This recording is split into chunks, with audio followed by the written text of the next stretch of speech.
Israel के युद्ध पर दुनिया बटी नजर आ रही है।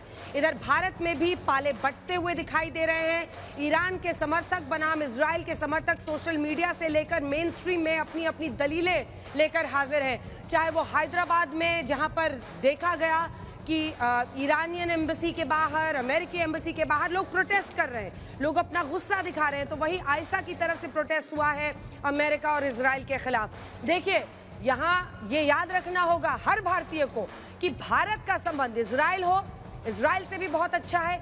ईरान के साथ भी हम बराबर का रिश्ता रख रहे हैं। 13 जून को ईरान पर इजराइल के हमले की शुरुआत के बाद भारत के विदेश मंत्रालय ने जो पहला बयान दिया, उसमें कहा गया साफ कि हम ईरान और इजराइल के बीच ताज़ा घटनाक्रम से चिंतित हैं।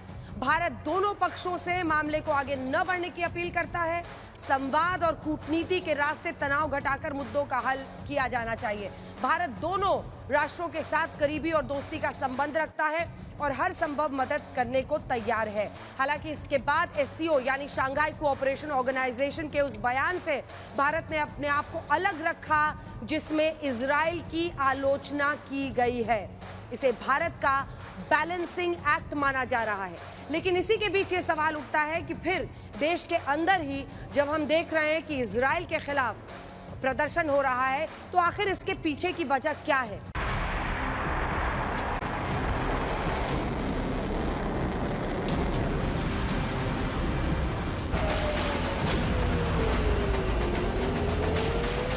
ईरान इजराइल की जंग में बम गिर रहे हैं, मिसाइलें आग उगल रही हैं, फाइटर प्लेन कहर बरपा रहे हैं, ड्रोन का डर साए की तरह मंडरा रहा है। लेकिन जंग के इस मैदान में करीब 1000 किलोमीटर दूर दिल्ली में सियासी बम ने असर दिखाना शुरू कर दिया है। कांग्रेस नेता सोनिया गांधी अब खुलकर सामने आ गई है। एक लेख में सोनिया ने ईरान इजराइल युद्ध पर खुलकर ईरान का समर्थन करते हुए पीएम मोदी की चुप्पी पर निशाना साधा है। ईरान भारत का पुराना दोस्त रहा है और ऐसे हालात में भारत की चुप्पी परेशान करने वाली है। गाजा में हो रही तबाही और ईरान में हो रहे हमलों को लेकर भारत को स्पष्ट, जिम्मेदार और मजबूत आवाज में बोलना चाहिए। अभी देर नहीं हुई है। सोनिया गांधी ने अपने लेख में ईरान के साथ पुराने रिश्ते की याद को भी ताज़ा किया है। ईरान भारत का पुराना दोस्त रहा है और दोनों सभ्यताओं के बीच गहरा जुड़ाव है। ईरान ने कई मौकों पर भारत का साथ दिया है। 1994 में ईरान ने संयुक्त राष्ट्र में एक प्रस्ताव ब्लॉक करने में मदद की थी, जिसमें जम्मू कश्मीर के मसले पर भारत की आलोचना की गई थी। बात जब जम्मू कश्मीर की निकली तो वहाँ के सीएम ने भी इजराइल पर सवाल उठाया है। अगर अमेरिका को कुछ हफ्ते पहले लग रहा था कि बम बनाने की कोई गुंजाइश ही नहीं है, आज इजराइल की तरफ से हमला किस खुशी में? जाहिर सी बात है कि कोई ना कोई वो मतलब इसमें कोई सियासत जो है खेली जा रही है। लेकिन हम तो ये उम्मीद करेंगे कि बहुत जल्द जो है ये सिलसिला रुके। मध्य पूर्व में तनाव चरम पर है। जंग के 9वें दिन इजराइल ने 15 लड़ाकू विमानों से बमबारी की। 12 घंटे में 2 ईरानी सैन्य अधिकारियों को मारा। वहीं ईरान ने भी कई मिसाइलों से पलटवार किया।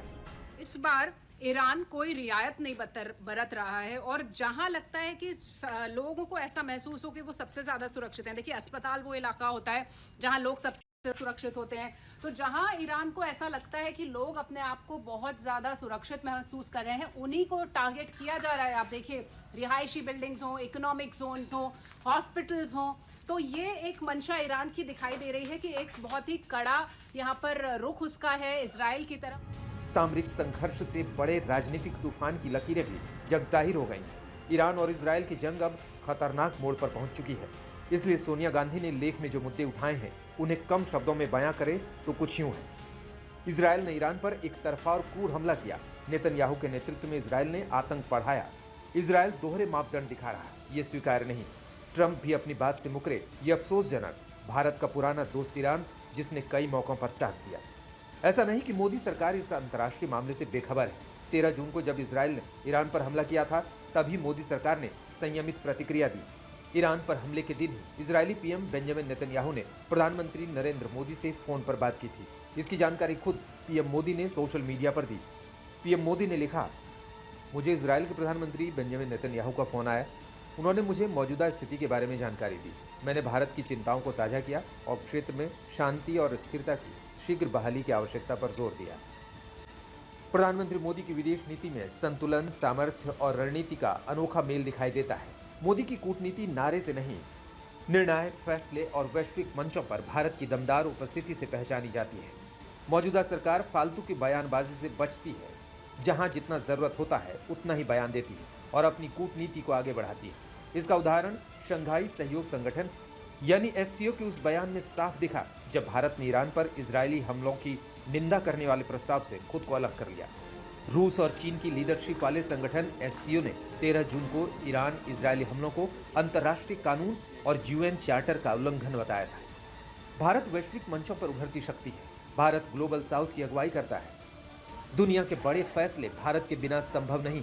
ऐसे में पीएम मोदी का संदेश साफ है, दुनिया को युद्ध की नहीं बल्कि बुद्ध की जरूरत है, यानी बातचीत की टेबल पर ही मसले हल हो सकते हैं। पीएम मोदी के संदेश को देश में सियासत करने वाली पार्टियों को भी समझना चाहिए और दुनिया के उन देशों को भी जिन्होंने जंग की आग में खुद को झोंक दिया है। इजरायल के बीरशेबा से शिवानी शर्मा के साथ आज तक ब्यूरो। भारत सरकार ये कह रही है शहजाद जी कि हम दोनों देशों से अच्छा संबंध चाहते हैं, लेकिन देश के अंदर ही आपने उमर अब्दुल्ला साहब को सुना, वामपंथी नेता हैं जो एक एक करके कह रहे हैं कि इजराइल के वो खिलाफ हैं और जो ईरान पर हो रहा है वो गलत है। ऐसे में ये बैलेंसिंग एक्ट कैसे चलेगा? देखिए, हम बैलेंसिंग एक्ट के पक्ष में नहीं है, हमने भारत का पक्ष रखा है और भारत के हितों के साथ हम आगे हैं। बताइए, एक के साथ हमारा टेक्नोलॉजी का रिश्ता है, टेरर के खिलाफ लड़ने का रिश्ता है, दूसरे के साथ हमारा ट्रेड का रिश्ता है, तेल का रिश्ता है। दोनों ही हमारे मित्र हैं। और आज आप देखिए, जो सबसे बड़ा परिवर्तन हुआ है कि एक समय पर हमारी पॉलिसी थी नॉन अलाइनमेंट की, आज नॉन अलाइंड से हम ऑल अलाइंड हो चुके हैं। इसीलिए आप देखिए कि रशिया से हम S-400 भी खरीदते हैं, तेल भी खरीदते हैं और यूनाइटेड स्टेट्स से हमें प्रेडेटर ड्रोन भी मिलता है। हम रशिया के साथ एससीओ में भी है और दूसरी तरफ हम क्वाड का भी नेतृत्व करते हैं। हम लोगों को आज ईरान ने हमारे 1000 बच्चों के लिए पहली बार किसी देश के लिए एयर स्पेस खोला है, किसी और देश के लिए अभी तक नहीं हुआ है, यह भारत के लिए किया गया है। और दूसरी तरफ हम इजराइल के साथ प्रिंसिपल पोजीशन है कि हमास आतंकी हमला करता है तो हम इसके खिलाफ है। तो मुझे तो लगता है ये ऑल अलाइंड पॉलिसी। और देखिए, कल तक ये लोग क्या कह रहे थे, G7 का न्योता नहीं आया, G7 का न्योता भी आया और पहली बार कनाडा ने भारत की इकोनॉमिक स्ट्रेंथ को मानते हुए खालिस्तानियों को आतंकी है और नेशनल सिक्योरिटी थ्रेट है ये कहा। ये 1985 के बाद भी, कनिष्का बॉम्बिंग के बाद भी नहीं कहा था। पहली बार आप देखिए किस प्रकार से हम लोग की जो पॉलिसी है कि ये कह रहे थे मॉलडीव्स में फेल हो गए, जो मुइजू इंडिया आउट के नाम पर कैंपेन चलाते थे, आज वो कहते हैं कि भारत क्लोजेस्ट एलाय है। जब श्रीलंका में एक वामपंथी वहां पर सरकार चुनकर आई, विवेक जी कान खोलकर सुन लीजिए, पहला देश जो दिशानायके जी गए चुनने के बाद वो चाइना नहीं गए, वो भारत आए और कहा भारत मेरा सबसे अच्छा मित्र है। तो मुझे लगता है कि आज वो लोग राजनीति कर रहे हैं। देखिए, यूक्रेन रशिया में, अब मैं विवेक जी से पूछना चाहता हूं, कांग्रेस लगातार कह रही थी रशिया के खिलाफ वोट कर दो, रशिया के खिलाफ वोट कर दो। हमने कहा हम पीस के साथ खड़े रहेंगे, ये युद्ध का नहीं, ये बुद्ध का जमाना है। और आज देखिए कि यूक्रेन के साथ भी हम बातचीत कर सकते हैं, रशिया के साथ भी कर सकते हैं। अमेरिका के प्रेसिडेंट रशिया के साथ नहीं कर सकते, उनकी बातों को नहीं माना जाता। और अगर आप देखेंगे चाइना जो है वो यूक्रेन के साथ नहीं बात कर सकता। इसलिए इंडिया आज एक स्वीट स्पॉट पर है। पर मैं पूछना चाहता हूं विवेक जी और कांग्रेस पार्टी से, इनकी नीति क्या थी? ये हमेशा सरेंडर कर देते थे, दबाव में आ जाते थे। आज तो हमने सीधे सीधे ट्रंप को बता दिया कि नो थर्ड पार्टी इंटरवेंशन, हमने सीधे सीधे बता दिया कि किस प्रकार से ऑपरेशन सिंदूर जारी है। पर इनके जमाने में 1994 की घटना है कि यूनाइटेड स्टेट्स के दबाव में हमने न्यूक्लियर टेस्ट रोक दिया था और जब वाजपेयी जी की सरकार आई तब हमने न्यूक्लियर टेस्ट करवाया। क्यों आपने सरेंडर कर दिया था? सरेंडर की बात वो करते हैं जिनके कैलेंडर में हर सरेंडर लिखा है। 1971 में हमारे पास 93,000 प्रिजनर ऑफ वॉर थे। उस समय पर पीओके भी लिया जा सकता था, उस समय पर हम करतारपुर साहब भी ले सकते थे। बाबू जगजीवन राम ने बोला था, परंतु 93,000 सोल्जर रिटर्न करने के बाद, 15,000 स्क्वायर किलोमीटर रिटर्न करने के बाद हमने कुछ नहीं किया। यूनाइटेड नेशंस के दबाव में सीज फायर कर दिया। आज सीज फायर नहीं, आज हमने मुंह तोड़ जवाब दिया है और ये पूरी दुनिया को हमने डंके की चोट पे कहा। ठीक है, हमारा रिश्ता ऐसा है कि हम हर मुल्क से, और आज भी इस युद्ध के बीच में हम इजराइल ईरान दोनों से अगर मीठा संबंध रखते हैं तो एक तरफा होने की क्या जरूरत है कि ईरान ईरान इजराइल नहीं? देखिए अंजना जी, ये जो विदेश नीति है ये प्रभाव से बनती है, प्रचार से नहीं बनती है।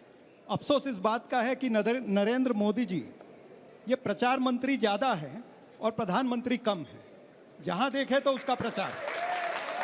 और हुआ क्या, इन्होंने प्रचार किया, ट्रंप से 35 मिनट बात की और कितना हो हल्ला कर दिया। डंका पति ने ऐसा डंका बजा दिया कि हर आदमी उसकी चर्चा करने लग गया। लेकिन 5 घंटे के बाद क्या हुआ, वो ट्रंप पापा फिर आए मीडिया पे और ट्रंप पापा ने क्या कहा कि ये युद्ध विराम मैंने कराया है और ट्रेड को लेकर के कराया है। ये तमाम सारी बातें हैं। क्यों नहीं हमारे डंकापति एक ही बार ट्रंप को बोल देते, भाई प्रॉक्सी क्यों वापर रहे हैं आप, विक्रम मिश्री को क्यों यूज कर रहे हैं? जब एक तरफ अमेरिका के राष्ट्रपति खुलेआम बोल रहे हैं, 15-15 बार बोल रहे हैं, तो आपका तो 56 इंच का सीना है ना भाई। 56 इंच के सीने का क्या फायदा? तो ये तमाम सारी चीजें हैं जिसके ऊपर नरेंद्र मोदी जी ने 35 मिनट बात की, लेकिन उन्होंने ये बात नहीं की कि आप बार बार क्यों बोल रहे हो मेरे देश की साख गिर रही है। उन्होंने ये नहीं उल्लेख किया कि हावर्ड लुटनिक ने एफिडेविट दिया और उसने एफिडेविट में लिखा है कि ये युद्ध विराम जो हुआ है ये ट्रेड और ट्रंप की वजह से हुआ है। वही उनकी विदेश मंत्रालय की जो महिला थी, जो चीफ स्पोक्स पर्सन थी, उसने भी वही कहा। और माइकल कुरेला क्या कहते हैं, सेंट्रल कमांड के जो कमांडर हैं, पाकिस्तान हमारा फिनोमिनल पार्टनर है। और नरेंद्र मोदी जी आपत्ति नहीं दर्ज कराते 35 मिनट में भी।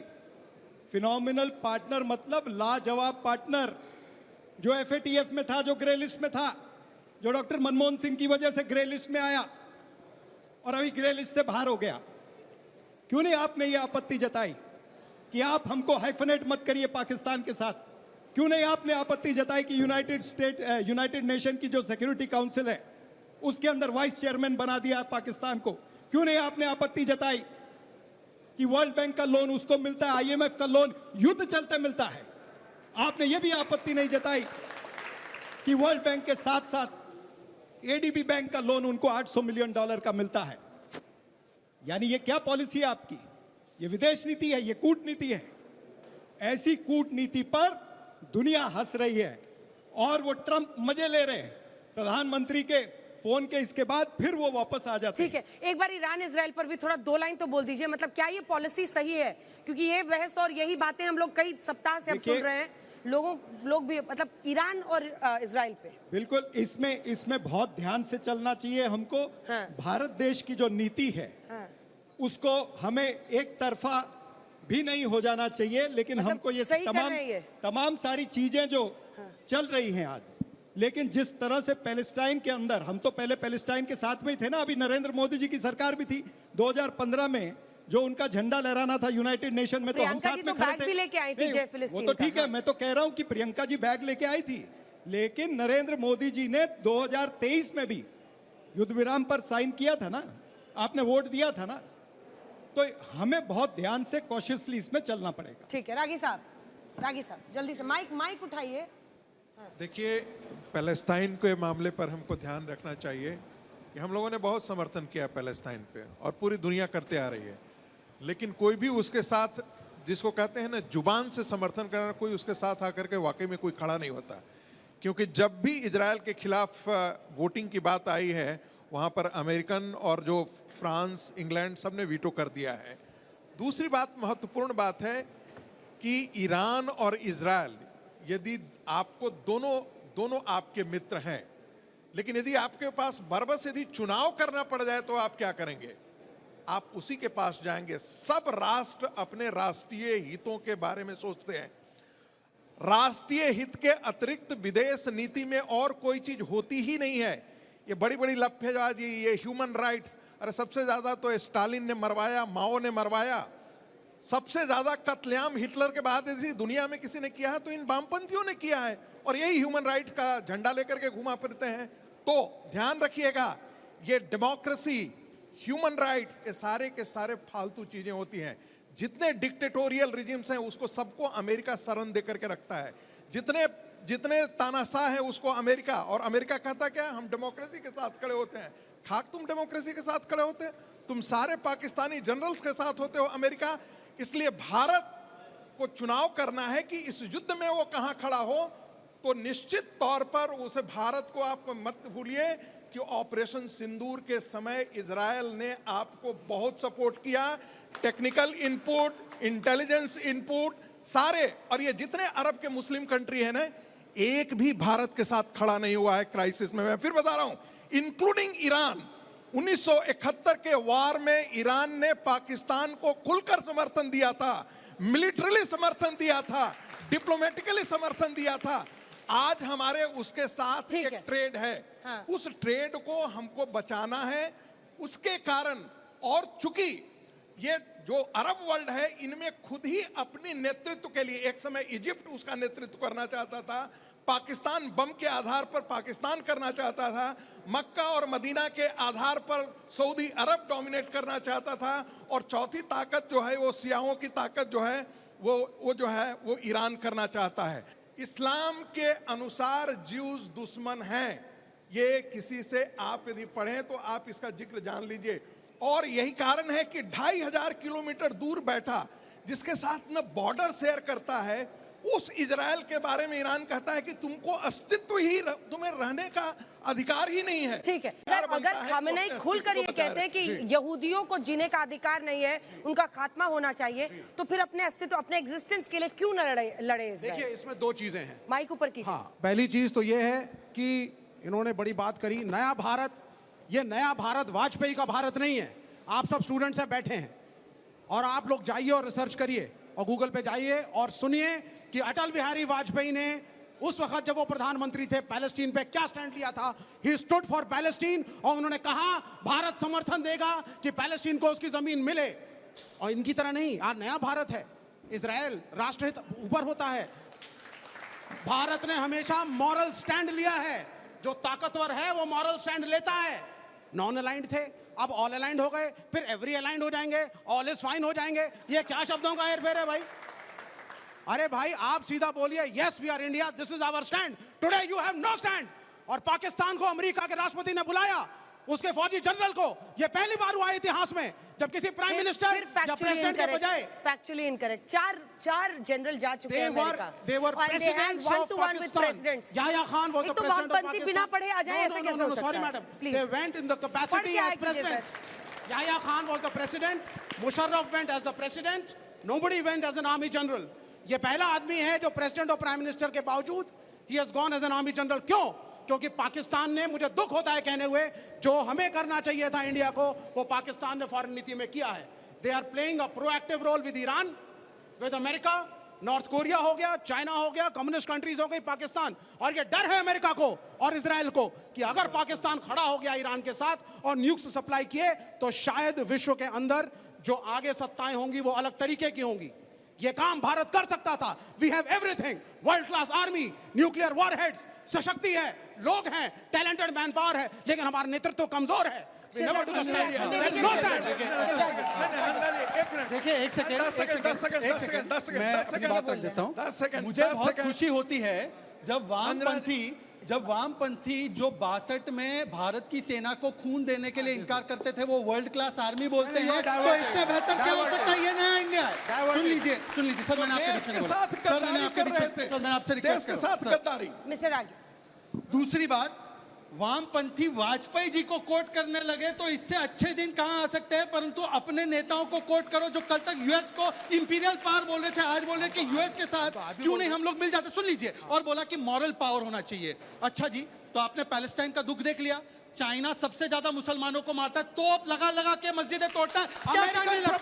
सुन लीजिए, आई रिक्वेस्ट यू, बीच में नहीं। तीसरी बात, मॉरल स्टैंड की बात हुई। मुझे एक बात बता दीजिए, जब सोवियत यूनियन ने अफगानिस्तान पर चढ़ाई कर दी, अफगानिस्तान पर टेक ओवर कर दिया था, इन्वेड किया था, तब भारत का क्या स्टैंड था? आप चाहते थे कि भारत अफगानिस्तान में यूएसएसआर के खिलाफ स्टैंड ले। लेफ्ट पार्टी का स्टेटमेंट दिखा दीजिए मुझे कि उस समय क्या स्टैंड था इनका। जब चेकोस्लोवाकिया पे यूएसएसआर ने चढ़ाई कर दी थी, क्या भारत ने उस पर कोई कंडेमनेशन रखा था? उस पर हमें का लेफ्ट पार्टी का स्टैंड देख लीजिए। वो कहते थे कि अफगानिस्तान में टेक ओवर करना सोवियत यूनियन के द्वारा बिल्कुल सही स्टैंड है। और आज देखिए किस प्रकार का स्टैंड हो जाता है, क्योंकि उनको धर्म देखकर अपनी फॉरेन पॉलिसी तय करनी है। आखिरी बात, हमने तो साइप्रस जाकर, मोदी जी साइप्रस गए। साइप्रस की विशेषता यह है कि 1974 में टर्की ने साइप्रस का बहुत बड़ा हिस्सा कैप्चर कर लिया, तो हमने वहां पर मॉरल स्टैंड लिया। पर इन तीनों ने मिलकर कहा कि साइप्रस के साथ क्यों खड़े, टर्की के साथ क्यों नहीं खड़े? आखिरी बात, मॉरल स्टैंड की जहां तक बात है, तो एक और चीज की, सैन्य कुटाई तो की हमने, कूटनीतिक कुटाई की हमने, जलबंदी भी की, आईडब्ल्यूटी सस्पेंड किया। लेफ्ट पार्टी आईडब्ल्यूटी के सस्पेंशन के साथ में खिलाफ है। मैं बोल देता हूं, अब मैं 10 सेकंड, हाँ या ना बोलिए ना, एक एक करके बोलते हैं। सारे पॉइंट हो गए। आईडब्ल्यूटी क्यों सस्पेंड कर दिया? ये इनका असली साइप्रस, ये पहुंचे साइप्रस, हमारे प्रधानमंत्री पहुंचे साइप्रस, बड़ा डंका बजाया गया। साइप्रस पहुंच गए, वहां पे टर्की के साथ साहब एक वो हो रहा है। साइप्रस वो जगह है जहां पे स्विट्जरलैंड और स्विस बैंकों के बाद सबसे ज्यादा ब्लैक मनी पूरे विश्व के नेताओं का पार्क होता है। और कौन से बिजनेस हाउस की फैमिली वहां की नागरिक है, बच्चों खुद जाकर के ढूंढो। वो अडानी साहब हैं कि अंबानी साहब हैं कि कौन से साहब हैं, और क्यों वहां पे पहुंचे हैं आप, और क्या खासियत है साइप्रस की, फाइंड इट आउट। और आप क्या सोचते हैं, आप जाकर के साइप्रस विजिट करेंगे तो टर्की आपसे कांपेगा? It is a wrong foreign policy. दूसरी बात पे आइए साहब, जब वहां पे लंच पे बुलाया गया पाकिस्तान के जनरल साहब को, तो आपने कोई जनरल साहब हमारा सेना अध्यक्ष सड़क का गुंडा, उनके लिए जनरल साहब। सुनते जाइए, अब आप सुनते जाइए। आपने उसको काउंटर करने के लिए उस अलाइनमेंट को क्या कोई कदम उठाया? आपके पास कोई कदम नहीं है। अगर ईरान और इजराइल का लड़ते हैं, न्यूक्लियर वॉरफेयर होता है, भारत का क्या स्टैंड होगा? कोई स्टैंड है? कोई स्टैंड क्लियर नहीं है, कोई स्टैंड क्लियर नहीं है आपका। Every nation. जनरल पे जवाब दे दूं, जनरल पे जवाब 10 सेकंड, क्योंकि आप लोग का 10 सेकंड बहुत लंबा होता है। ऐसा है कि आज की तारीख में विवेक श्रीवास्तव मानते हैं कि ईरान और इजराइल के कॉन्फ्लिक्ट के दौरान पाकिस्तान का भाड़े के मिलिट्री पर्सनल की तरह इस्तेमाल होना अमेरिका के द्वारा और ईरान के खिलाफ जाना, अगर यह अच्छी फॉरेन पॉलिसी है तो मैं पूछना चाहता हूं कि यूनाइटेड स्टेट्स ने इंडो पाक वॉर के दौरान आर्म्स दिए थे पाकिस्तान को, यूएसएस एंटरप्राइज न्यूक्लियर टेक्नोलॉजी भेजी थी पाकिस्तान के बचाव में। उन्होंने वहां पे बांग्लादेश में जो हमारे हिंदुओं के साथ अत्याचार होता उसको कंडेम करने से इनकार किया था। तो आयरन लेडी क्यों बोलते हैं इंदिरा गांधी फेलियर थी क्या? बोलिए इंदिरा गांधी फेलियर बात बोली आपने, बहुत अच्छी बात बोली। Why was my prime minister friend of Donald Trump for 10 years? 10 साल तक आप, अब की बात ट्रम्प सरकार, हाउडी मोदी, नमस्ते ट्रम्प, क्यों कर रहे थे आप? क्यों कर रहे थे आप? क्या कर रहे थे आप उस वक्त? आप गुमराह किया आपने देश को गुमराह किया। पहले आप दिखाते हैं कि ट्रम्प से बढ़िया भारत का दोस्त कोई नहीं है। हिंदू धर्मगुरु ट्रम्प की फोटो लगा करके हवन कर रहे थे कि वो हिंदू धर्मगुरु सोशल मीडिया पर एक सेकंड सोशल मीडिया पे है ये। एक सेकंड धर्मगुरु हवन कर रहे थे। एक सेकंड हालत थी क्योंकि प्रधानमंत्री मोदी ने कहा था कि ट्रम्प सबसे अच्छा मित्र है भारत का और नरेंद्र मोदी का। क्यों आपने नैरेटिव? सर एक सेकंड, मैं एक सवाल पूछना चाहता हूँ। आपने कहा कि ट्रम्प की इन चीजों पे आपने बोला, ट्रम्प ने तो बोला है कि पाकिस्तान इंडिया का 1000 साल का युद्ध है। ट्रम्प की सारी बातों को मानते हैं आप?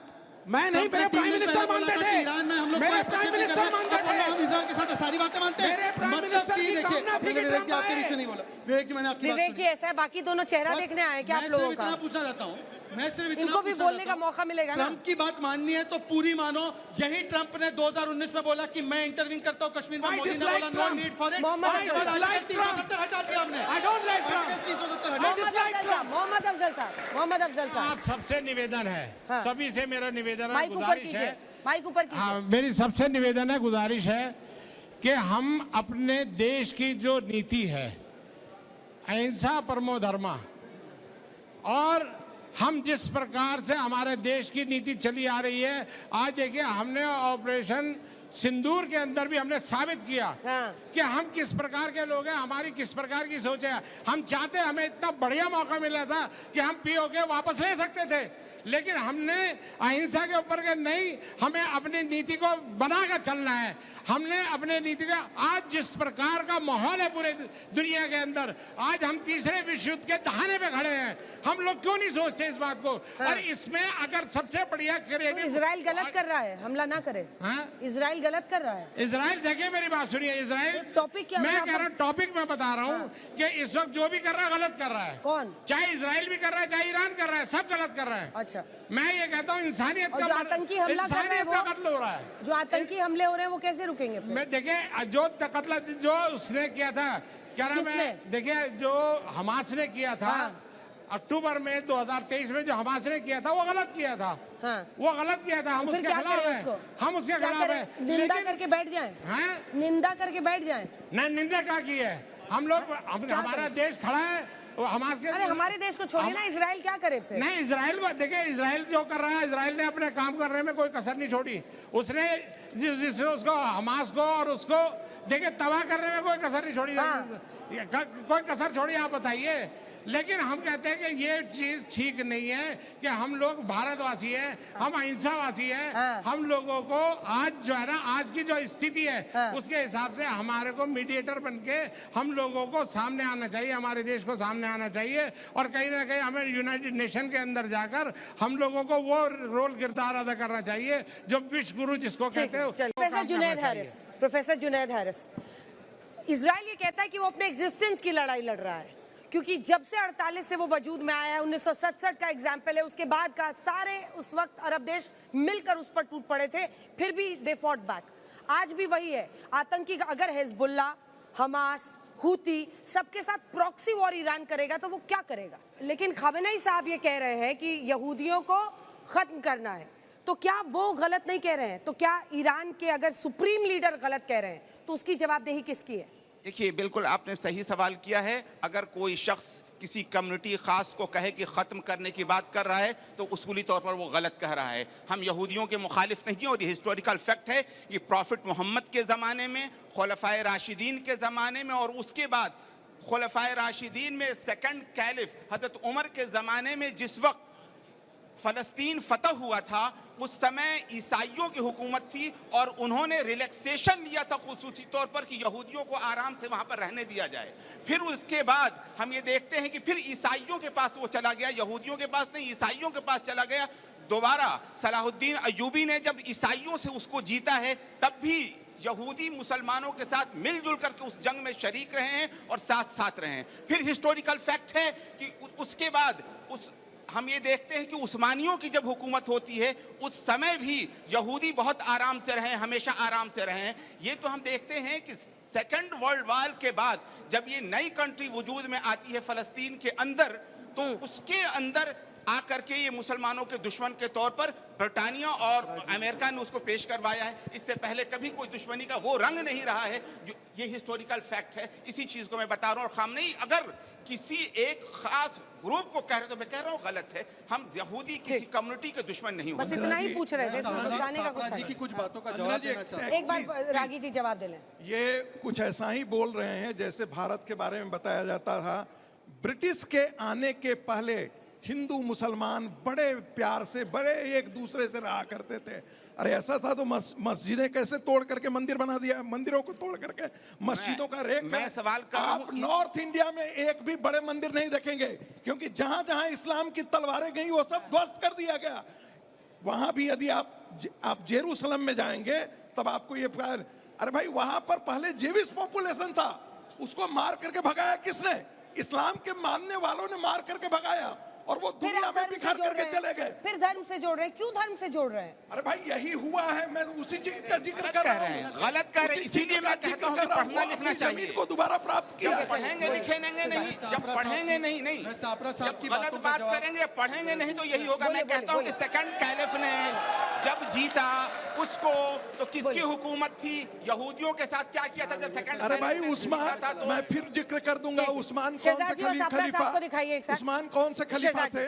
शहजाद जी यहाँ से भारत की डिप्लोमेसी के लिए एक सेकंड हो गया एक सेकंड यहाँ से डिप्लोमेसी के लिए शहजाद जी और सापरा साहब को दिखाइए मेरे साथ। उन्होंने क्या किया? डिप्लोमेसी के लिए तलवार की धार पर चलने के बराबर है, क्योंकि हम ईरान से भी चाहते हैं 4 बार एयरपोर्ट हो, पोर्ट हो या फिर हमारा पाइपलाइन हो, सब हम चाहते हैं। लेकिन हम इजराइल जिस तरह से खुलकर भारत का समर्थन कर रहा है आतंकवाद के खिलाफ, वो भी चाहते हैं। देखिए, सबसे पहले तो कुछ सवाल जिनका जवाब नहीं हो पाया। देखिए, अभी सापरा जी, मैं उनको बड़ा सम्मान देता हूं। उन्होंने कहा कि ट्रम्प पापा, वैसे इनकी पार्टी मम्मी पापा भाई बहन वाली पार्टी है तो इसलिए इनको ट्रम्प भी पापा लगा। ट्रम्प पापा की तो नहीं बल्कि एक इटालियन पुत्र वो नहीं जो सोच रहे हो, इटालियन पुत्र पिनोकियो की बात करना चाहता हूं। पिनोकियो वो व्यक्ति था जो जब भी कोई झूठ बोलता था उसकी नाक जो है वो 10 इंच बढ़ जाती थी। अब जयराम पिनोकियो की तरह इस प्रकार से बोलने लगे हैं कि G7 में भारत को नहीं बुलाया, सच साबित हुआ, झूठ था वो। और बताइए कि बताया एक फोर्ज डॉक्यूमेंट, मतलब कि जो डॉक्यूमेंट यूनाइटेड स्टेट्स ने जारी नहीं किया था, जयराम रमेश साहब ने फोन से दिखा दिया और वो डॉक्यूमेंट था ही नहीं। इसलिए मैं कहता हूं कि आधुनिक काल के पिनोकियो यही है राजनीति के, कि हर बात पर झूठ बोलना है। अब दूसरी बात मैं पूरी करना चाहता हूं। देखिए, पीएम का मतलब प्रचार मंत्री भी होना चाहिए, देश का प्रचार हो, प्रसार हो, पर एलओपी का मतलब लीडर ऑफ पाकिस्तानी प्रोपेगेंडा नहीं होता। और यह पाकिस्तान के पास हमारा पीओके दिखा दिया। मतलब बताइए, नेहरू जी ने पीओके दे दिया, अक्साई चीन दे दिया और इन्होंने मैप में इंडियन ऑफिशियल हैंडल से ट्वीट करके पीओके दे दिया, कच्चा तीवू दे दिया, अक्साई चीन दे दिया। यही इनकी मानसिकता रही है कि परिवार हित को आगे रखते हैं। आखिरी बात मैं पूछना, अब मैं जवाब दे दूं, मानसिक जवाब देना है, आप ही को जवाब देना है। पर आखिरी बात में सिर्फ इतना पूछना चाहता हूं कि देखिए, इन्होंने कहा कि ट्रंप की बातों पर भरोसा है पर डीजीएमओ की बातों पर नहीं। एमईए की बातों पर नहीं, पीएम के स्टेटमेंट पर नहीं, कम से कम एसएमएस, सलमान, मनीष और शशि पर तो भरोसा कर दो। वो तो आप ही के सांसद है, पर उनकी भी बातों पर अगर भरोसा ना हो तो आपको मैं कहता हूं, जिनके लिए आपको कहना पड़ता है कि ये हमारे हमदम, वैसे पाकिस्तान ने भी बोला कि भारत ने दिखाया दम। इशक दर्द का कल स्टेटमेंट आया कि हमें इस प्रकार की मार पड़ी कि अमेरिका ही नहीं, सऊदी अरेबिया से ही गिड़गिड़ाने लगे। अब अमेरिका इंटरव्यू कर रहा था तो सऊदी के पास क्यों गए वो लोग? इसका मतलब साफ है। तीनों पॉइंटेड सवाल के जवाब से, तीनों जो उन्होंने इश्यूज रेज किए उसका जवाब। उन्होंने इशू रेज किया कि झूठ बोलती है कांग्रेस पार्टी, यही बोला ना। तो भारतीय जनता पार्टी शुरुआत से 2014 से क्या कर रहे हैं आप? 15 लाख नौकरियां, 15 लाख रुपए अकाउंट में आने, 2 करोड़ रुपया, 2 करोड़ नौकरियां मिल गई क्या? सारे नौजवान बैठे, 2 करोड़ नौकरी प्रति वर्ष, ये नरेंद्र मोदी जी का वादा था। हाँ, 100 स्मार्ट सिटी, उसके बाद में किसानों की आय जो है वो दुगनी करनी, वहां से लेकर के ऑपरेशन सिंदूर में, ये तो सिंदूर की डब्बियां बांटने चले थे, बच गए। इनको पता चला कि जूतम पैजार हो जाएगी। और ये जो नाक दिखा रहे हो ना, अरे ये नाक का भी उत्तर देता हूं। नाक बढ़ रही है। नहीं, ये अगर 2014 से, सुनिए, मैं बीच में नहीं बोला था ना। ईमानदारी से डिबेट करो। 2014 से लेकर आज तक अगर झूठ बोलने का हिसाब किताब लोगे ना, तो नरेंद्र मोदी जी की नाक कहां तक जाएगी? आपको एक नहीं, आपको 11 टेप लगेंगे उसको मापने के लिए, याद रखिएगा। 1947 से लेकर नरेंद्र मोदी जी की नाक को मापने का सरकार है, झूठ बोलने वाली सरकार। अब चरणजीत जी 10 सेकंड केवल लेकर, पीओके पर स्टैंड तो नहीं बता पाए पर छोड़ देते। 26/11 में हिंदुओं का हाथ था क्या? आपके नेताओं ने कहा कि ऑन रिकॉर्ड बुक भी निकाली और कहा कि हिंदुत्व ने किया था। ये विजय वड़त्तीवार का विषय पे था, बताइए क्या स्टैंड है? बताइए कि ऑपरेशन सिंदूर को छटपट बोला, फेलियर बोला, सरेंडर बोला, गलत बोला, बोलिए कि आपने सर्जिकल स्ट्राइक के प्रूफ मांगे, गलत मांगे, बोलिए कि बालाकोट ऐसे हुआ था, मांगिए, बताइए। झूठ बोलते, अरे भाई हम लोग 3 चुनाव जीते, राहुल गांधी 99 पर तीसरी बार अटक गए। इसी से समझ लीजिए कि झूठा कौन है और फेक। 26/11 की इन्होंने बात की, मैं उसके ऊपर 1 मिनट बोलना चाहूंगा। ये हमेशा उठाते, और भारतीय जनता पार्टी का कोई भी प्रवक्ता आज के बाद 26/11 का उल्लेख नहीं कर सकेगा। 26/11 को जितने आतंकी थे, हमारी सेना ने, हमारे कमांडो ने वहीं पर उनको ध्वस्त किया, उनको वहीं पर मार डाला। उसके बाद में 26/11 की अगर आप बात करते हैं तो एक कसाब वो पकड़ा गया था, हमारे शहीद ओमले ने पकड़ा था, उसको फांसी पे लटकाया गया। 26/11 की आप बात करते हैं, 26/11 का ना बीच में मत बोलिए। जब 26/11 चल रहा था, बीच में नहीं, नरेंद्र मोदी 200 मीटर में आकर के ताज होटल के पास में वहां पर प्रेस कॉन्फ्रेंस कर रहे थे। कुछ सवाल ले लेते हैं। छापा सर, यहाँ तो फॉरेन पॉलिसी के टॉपिक चल रहा था, आप तो इंडियन पॉलिटी उठा के ले आए। आप प्रॉक्सी वॉर तो हमारे इंडिया में चलती है, फॉरेन पॉलिसी तो आप बाद में लाओगे ना। किस पे गुस्सा कर रही हैं आप? ये तो देखा, आप वहां से चिल्ला रही हैं बीच में, मैं सोची माइक लेके आ जाओ। सब भटक गए डिबेट से। सही बात है। आपको पूछना है किसी को? जल्दी आ रही हूँ। भारत की जब कांग्रेस की सरकार थी तो नॉन अलाइनमेंट की ही फॉरेन पॉलिसी थी। तो आप क्या ये कहना चाहते हैं कि आज बीजेपी स्टैंड लेके सही करेगी और जो कांग्रेस उस समय करती थी वो कांग्रेस गलत किया करती थी जो 60 साल किया था? ये अभी ऑल अलाइन बोल रहे हैं ना, इसीलिए। चलिए ठीक है, मैं आ रही हूँ, आप आगे आ जाइए, तब तक आगे आइए। मेरा सवाल प्रोफेसर संगीत रागी सर से है। सर ने कहा कि राष्ट्रहित हमें ज़रूरी है और इसीलिए हमें इजराइल को सपोर्ट करना चाहिए। तो ईरान में क्या हमारा राष्ट्रहित नहीं है? जो हम चाबार पोर्ट पर $500 मिलियन का इन्वेस्टमेंट है, क्या वो खतरे में नहीं है? और जो नॉर्थ साउथ कॉरिडोर हम बना रहे हैं रशिया से इंडिया का ट्रेड रूट, क्या उसमें ईरान इंपॉर्टेंट नहीं है हमारे लिए? क्या बात। विवेक जी, आपसे मेरा सवाल है, आपने कहा कि इंडिया को अपना स्टैंड क्लियर करिए, किसके साथ? ईरान के साथ खड़ा है या इजराइल के साथ खड़ा है? जो देश में चुनाव होता है वायनाड में, आप अपना स्टैंड क्लियर नहीं कर पाते हैं कि आप राहुल गांधी के साथ खड़े हैं या फिर उनके खिलाफ खड़े हैं? और दूसरी चीज, आप अपने आप को भारतीय मानते हैं ना, एक चीज बताइए, आप उनके साथ खड़े हैं जो अपने हक के लिए हथियार से लड़ रहे हैं, या फिर उनके साथ खड़े हैं जो धार्मिक कट्टरता फैलाते हैं और आतंकवाद फैलाते हैं, जैसे हिजबुल्ला हो गया, सीरिया हो गया? जो देश हिजबुल्ला और हूती जैसे आतंकवादी संगठनों को सपोर्ट करती है, वो उस देश को आप कैसे सपोर्ट कर सकते हो? मैडम, मेरा सवाल ये है कि कांग्रेस वालों से सवाल है कि आपके अपने शशि थरूर विदेश में जाके हमारी जो देश की राजनीति की जो तारीफ कर रहे हैं, तो क्या राहुल गांधी अपने जो शशि थरूर का समर्थन करेंगे? अपने तो नेता की बात मानेंगे? मेरा सवाल विवेक सर से है कि ईरान को स्टेट स्पॉन्सर ऑफ टेररिज्म कहा जा रहा है, तो आप उस चीज को कैसे डिफेंड करोगे? चलिए मैं एक जवाब लूंगी जल्दी से, एक आखिरी सवाल यहाँ से। मेरा ये सवाल है कि ये सारी डिबेट का कंक्लूजन क्या है? आप अपने थॉट्स में ही क्लियर नहीं हो, फिर एज यूथ हमें क्या आप? बहुत अच्छी बात है, एक आखिरी सवाल। चलिए जल्दी जल्दी अब एक जवाब लेते हैं कि कंफ्यूजन है क्या, छोटा छोटा 2-2 लाइन का। देखिए सवाल यही है कि कभी भी विदेश नीति पर इस प्रकार की सस्ती राजनीति नहीं की जाती। आपको याद होगा जब नेता प्रतिपक्ष अटल बिहारी वाजपेयी जी थे तो इंडिया पाकिस्तान युद्ध हुआ तो हम लोग सरकार सेना के साथ खड़े थे, कभी सबूत नहीं मांगे। 94 में जब नरसिम्हा राव ने वाजपेयी जी को डेलीगेशन में भेजा तो उस डेलीगेशन को भाजपा के बाकी लोगों ने आतंकियों के साथ तुलना नहीं की। हम हमेशा कहते हैं पंचाधिक शतम, मतलब 100 बनाम 5 तो हो सकते हैं आम स्थिति में, परंतु एक्सटर्नल थ्रेट पे हम 105 हो जाते हैं। परंतु कांग्रेस पार्टी विदेश नीति पर ऐसी राजनीति कि शशि थरूर पर भी भरोसा नहीं, इनके लिए शशि थरूर भी पर्सोना नॉन ग्राटा होगा। नहीं, शशि थरूर जी पे हमको पूरा भरोसा, उस समय हम सरकार के साथ में थे। लेकिन देश के अंदर ये भी सवाल पूछने जरूरी है कि पहलगाम की घटना 26 निर्मम हत्या हुई है, निर्दोष लोगों की हत्या हुई है, उनकी अकाउंटेबिलिटी किसकी है? क्या वो इंटेलिजेंस फेलियर नहीं है? कौन जवाबदार है? क्या अमित शाह राजीनामा देंगे?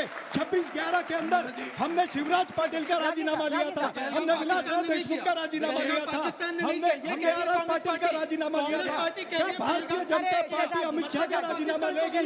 क्या भारतीय जनता पार्टी राजनाथ सिंह का राजीनामा लेगी? क्या भारतीय जनता पार्टी नरेंद्र मोदी का राजीनामा लेगी? बताइए, तुमको शर्म आनी चाहिए, तुमको शर्म आनी चाहिए। तुमको लेकिन एक बात दोनों को दीजिए, मैं भी 5 सेकंड लूंगा। विशेष स्थिति में 5 सेकंड लड़ रहा है इजराइल, सुधार ले। अंजना जी 5 सेकंड का। इसी के साथ बहस में आज के लिए इतना ही।